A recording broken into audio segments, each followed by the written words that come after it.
안녕하세요. 에듀테이너입니다.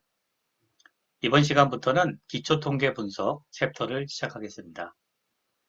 기초통계 분석은 표본과 분포 분석으로 시작해서 확률적 분포, 분산 분석, 회귀 분석 등과 같은 주요한 통계적 데이터 분석 기법에 대해 학습하겠습니다. 통계 분석에 들어가기 전에 먼저 통계 분석에 필요한 기본적인 사항들을 리뷰하도록 하겠습니다. 다만 본 강의는 통계 분석에 대한 전문적 강의는 아니기 때문에 부족한 부분이 있을 겁니다. 이러한 상세한 사항들은 통계학 서적이나 통계 강의를 참조하시기 바랍니다. 먼저 이번 과정에서 배우게 될 기본 개념부터 파악해 보겠습니다. 지난번 샘플링 강의에서 표본에 대해서 학습했습니다. 표본이란 모집단에서 일부를 추출하거나 관측한 데이터를 말하는데 표본을 추출하는 이유가 뭘까요?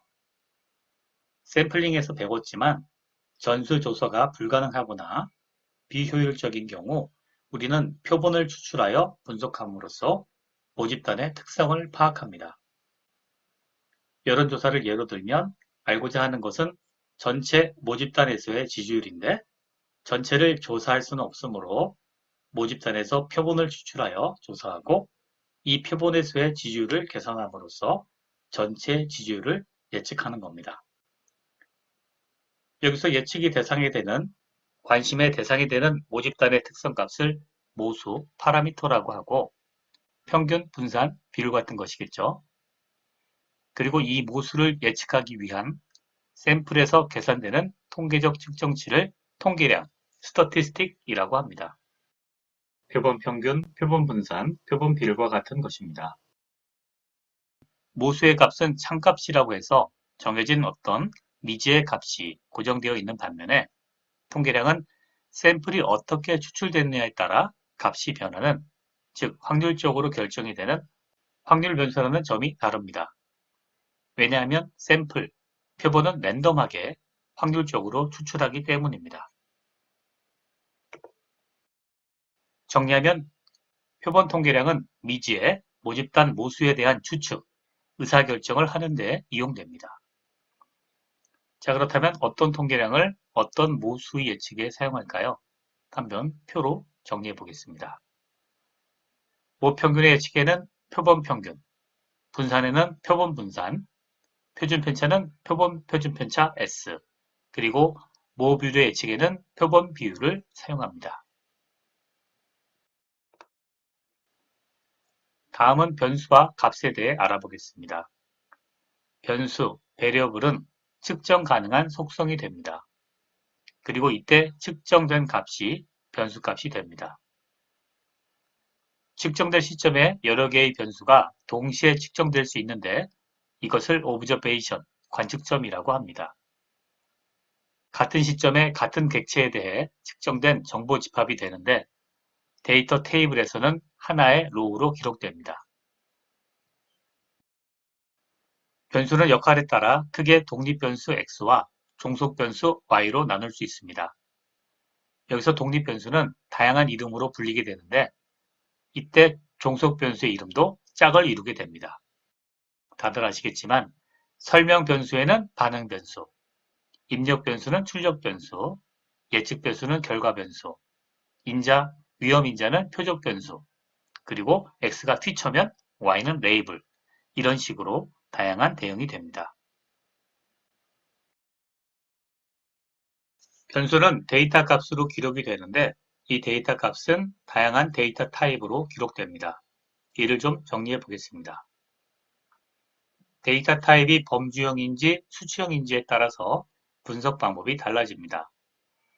먼저 정성적인 범주형, 캐티고리칼 데이터는 명목형과 순서형으로 분리됩니다. 명목형, 노미널 데이터는 성별, 혈액형 등과 같은 것으로 숫자로 바꾸어도 그 값이 크고 작음을 나타내는 것이 아니라 단순히 범주를 표시하는 데이터입니다. 순서형 오디널 데이터는 학점, 선호도와 같이 범주의 순서가 상대적으로 비교 가능한 데이터를 가리킵니다. 대개 수치형 자료를 그룹핑하면 순서형 자료로 변화됩니다. 수치형 데이터는 정량적이며 양적인 자료를 뜻합니다. 수량화가 가능하며 평균값 등으로 계산할 수 있는데 하나, 둘, 셋 이런 식으로 셀 수 있는 이산형 데이터와 몸무게, 키와 같이 연속적인 값으로 측정될 수 있는 연속형 데이터로 분류됩니다.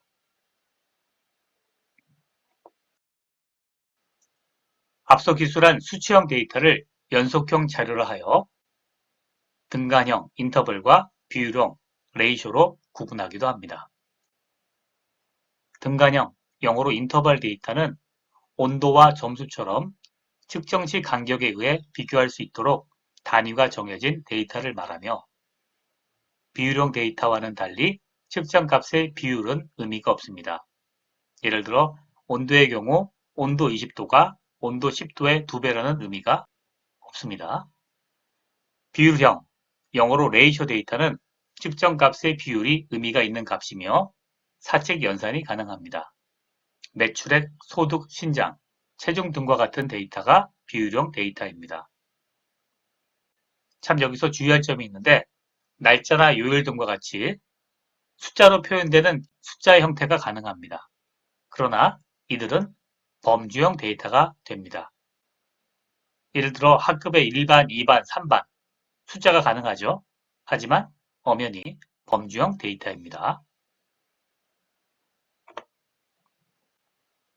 참고로 데이터 분석 프로세스에 대해서도 알아보겠습니다.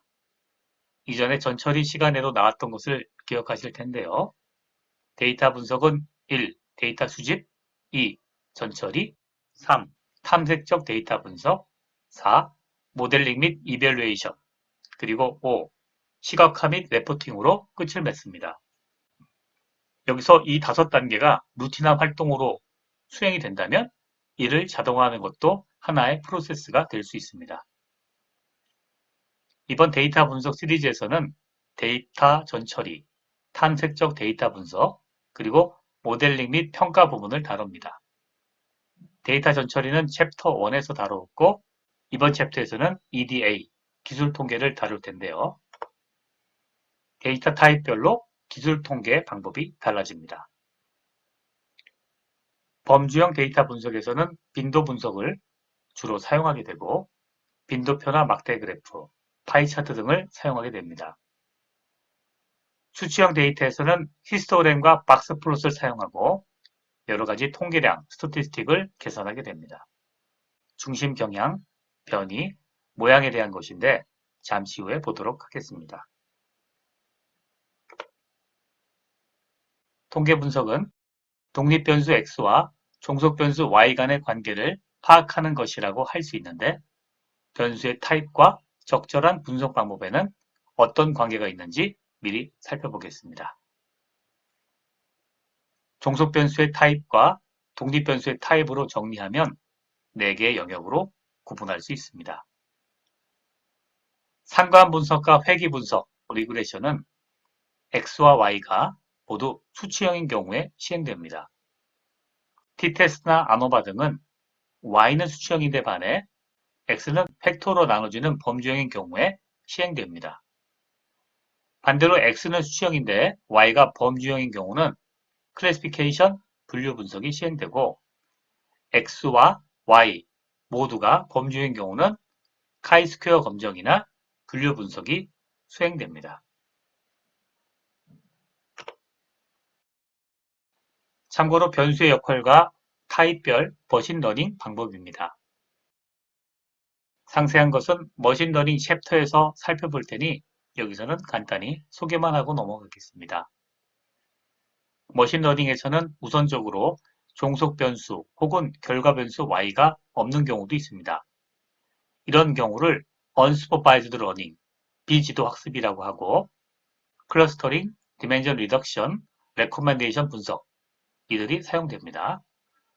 그리고 종속 변수 y가 있는 경우는 supervised learning, 지도 학습이라고 하며 종속 변수 y가 수치형인 경우는 회귀 분석이 그리고 종속 변수 y가 범주형인 경우는 분류 분석이 대표적으로 시행됩니다.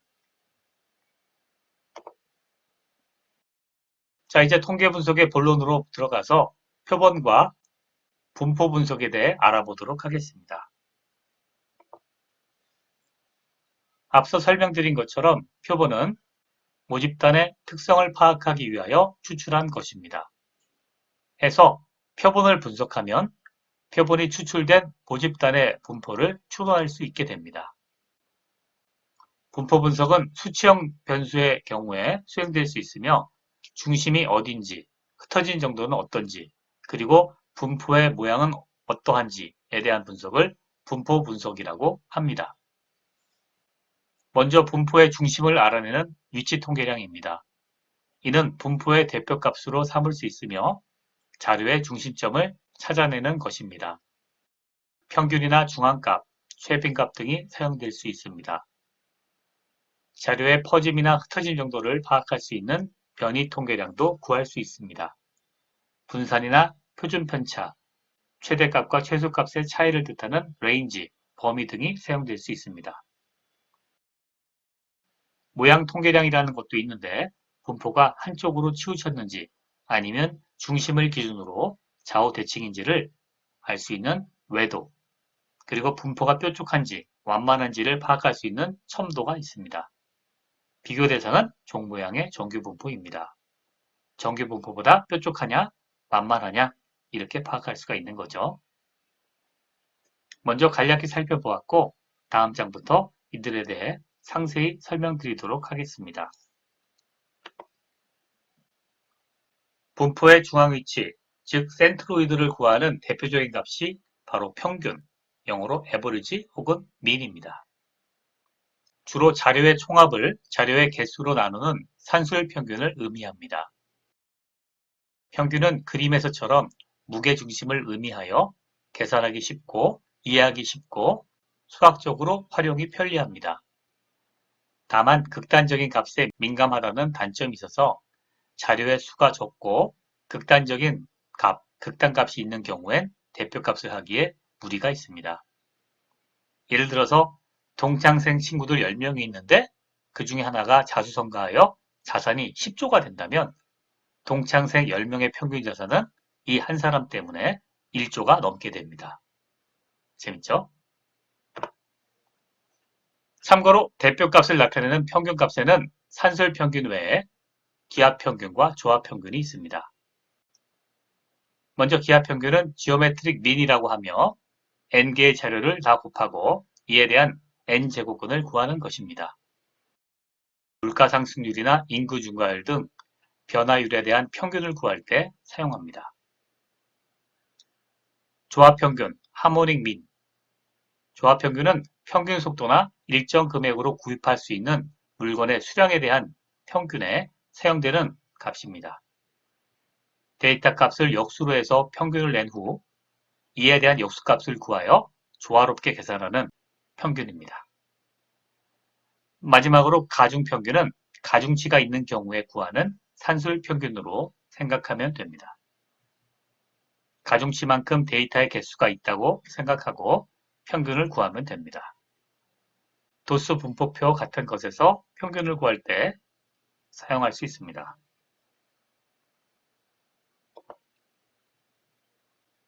중심 위치를 나타내는 통계량으로 평균 못지않게 많이 사용되는 것이 있는데 이것은 중앙값 또는 중위수라 불리는 메디안입니다. 메디안은 데이터들을 크기 순서로 나열했을 때 정중앙에 위치한 값입니다. 이때 데이터의 개수가 만약 짝수라면 앞뒤 두 개의 데이터 값의 평균값을 사용합니다. 그리고 최빈값 모두도 중심 경향을 나타내는 대표값 중의 하나입니다. 최빈값은 자료에서 가장 자주 나타나는, 즉 빈도가 가장 많은 관측치를 의미합니다. 평균과 중앙값 그리고 최빈값이 중심 경향을 나타내는 위치 통계량인데요. 영어로 각각 민, 메디안, 모드가 됩니다. 그래서 3M이라 부르기도 합니다. 다음은 사분위수에 대한 설명입니다. 사분위수는 글자 그대로 데이터를 크기 순으로 정렬하여 4등분했을 때 분할 위치에 해당하는 3개의 숫자가 됩니다. 1, 4분의수 Q1, 여기서 Q는 쿼타일을 의미합니다. 2, 4분의수는 Q2가 되며 이것은 절반에 해당합니다. 그러므로 중앙값이 되죠. 그리고 3, 4분의수는 Q3라고 합니다.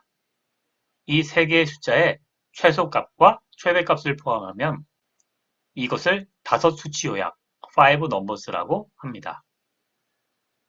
추가로 최대값과 최소값의 차이를 범위라고 하는 것처럼 Q3와 Q1의 차이값을 4분위수 범위, 영어로 Interquartile Range, IQR이라고 부릅니다. 다음은 백분위수입니다.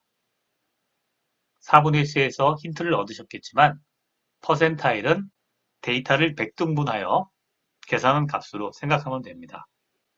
그래서 중앙값은 50%타일이 되고 Q1, 1, 4분위수는 25%타일이 됩니다.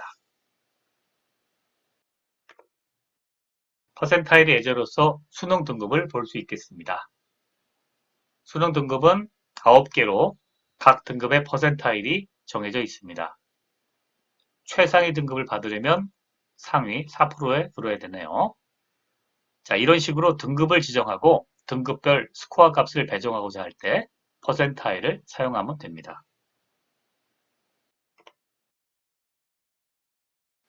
위치 통계량 다음에 나오는 것이 변이 통계량입니다.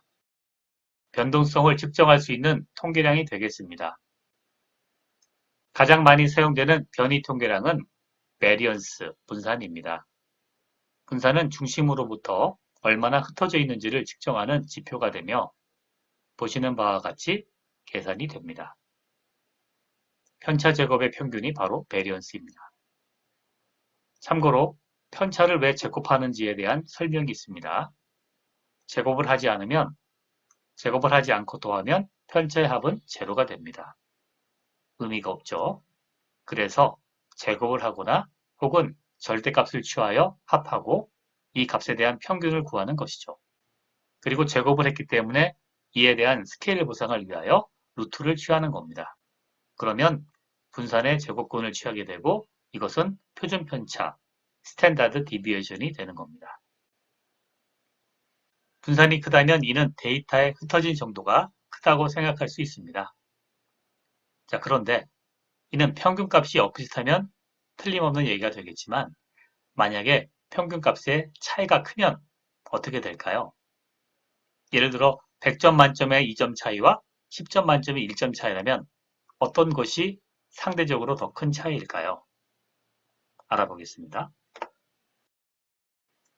앞서 학습한 분산이 변이를 나타내는 대표적인 통계량이었습니다. 그런데 분산은 상대적인 차이를 나타내지는 못합니다. 즉, 평균값이 크다 작으나 관계없이 평균을 중심으로 한 변이력만 계산합니다. 해서 이에 대한 대안으로 변동계수 CV, Coefficient of Variation을 보조적으로 사용할 수 있습니다. CV 값은 표준 편차를 산술 평균으로 나눈 값으로 계산이 됩니다. 이는 상대 표준 편차라고도 불리는데 변동계수의 값이 클수록 상대적인 차이가 크다는 의미로 해석할 수 있습니다. 앞서 예로 든 100점 만점에서의 2점 차이, 그리고 10점에서의 1점 차이라면 10점에서의 1점 차이가 상대적으로 더 큰 차이를 뜻하게 될 겁니다. CV, 변동계수는 서로 다른 평균과 표준 편차를 갖는 여러 자료의 산포도를 비교할 때 유용합니다. 예시를 보시죠. 여자의 체중 데이터가 그리고 남자의 체중 데이터가 각 6개씩 기록되어 있습니다. 평균과 표준 편차를 구하고 변동계수를 계산했습니다. 남자의 표준 편차는 4.2426, 여자의 표준 편차는 3.2249, 그래서 남자의 표준 편차가 더 큽니다. 그러나 변동계수는 어떤가요? 남자의 변동계수는 0.0589, 여자의 변동계수는 0.0658, 그래서 여자의 변동계수가 더 크다는 것을 알 수 있습니다. 그러므로 절대적인 편차는 남자가 크지만 상대적인 편차는 여자가 더 크다는 것을 변동계수를 통해 알 수 있습니다. 간략한 퀴즈입니다. 주식 얘기네요. 두 회사의 주식 중 변동성이 더 큰 주식은 무엇인가? 아마 문제를 좀 더 정확히 하려면 두 회사의 주식 중 상대적인 변동성이 더 큰 주식은 무엇인가? 이렇게 되겠습니다. 자, 6일간의 변동성에 대한 계산인데요. 회사 A, 회사 B 중 어떤 게 더 클까요? 생각하면 A 회사가 B 회사보다 주가가 거의 10배 차이가 나네요. 자, 한번 보겠습니다. 계산을 해봤습니다. A 회사의 평균 주가는 77,417원, B 회사의 평균 주가는 7,100원입니다. 표준 편차는 A 회사가 816원, B 회사는 429입니다. 자, 여기서 CV, 변동계수를 계산하면 A 회사의 변동계수는 1.11, B 회사의 변동계수는 6.04가 나옵니다. B 회사의 변동성이 더 크네요. 자, 정확히는 상대적인 변동성이 B 회사가 더 큽니다. 그래서 B 회사의 주식이 더 변동성이 크다고 할 수 있겠습니다. 위치 통계량, 변이 통계량에 이어서 모양 통계량 보겠습니다. 모양 통계량은 외도와 첨도를 다룹니다. 먼저 외도입니다. 외도는 영어로 스큐니스를 말합니다. 스큐니스는 치우침의 정도죠. 자, 그림에서 왼쪽은 left skewed, 왼쪽으로 기울어져 있고요. 오른쪽 것은 오른쪽으로 기울어져 있습니다. right skewed입니다. 이때 외도를 수식에서처럼 3차 정률로 구하게 되면 왼쪽으로 기울어진, 즉 left skewed 분포는 마이너스 값이, 그리고 오른쪽으로 기울어진 right skewed는 플러스 값이 나오게 됩니다. 근데 재밌는 거는 이런 것도 있어요. 왼쪽으로 기울어지면 데이터는 주로 왼쪽에 있나요? 오른쪽에 있나요? 데이터는 주로 오른쪽에 있죠. 그러니까 그 얘기는 뭐냐면 평균보다 오른쪽에 있냐? 왼쪽에 있냐입니다. 메디안에서는 왼쪽 오른쪽이 다 같죠. 메디안이 중앙값이기 때문에. 그래서 왼쪽으로 기울어져 있는 레프트 스큐드는 평균보다 오른쪽에 데이터들이 있습니다. 그래서 오른쪽으로 분포가 치우쳐져 있다. 얘기할 수 있고요.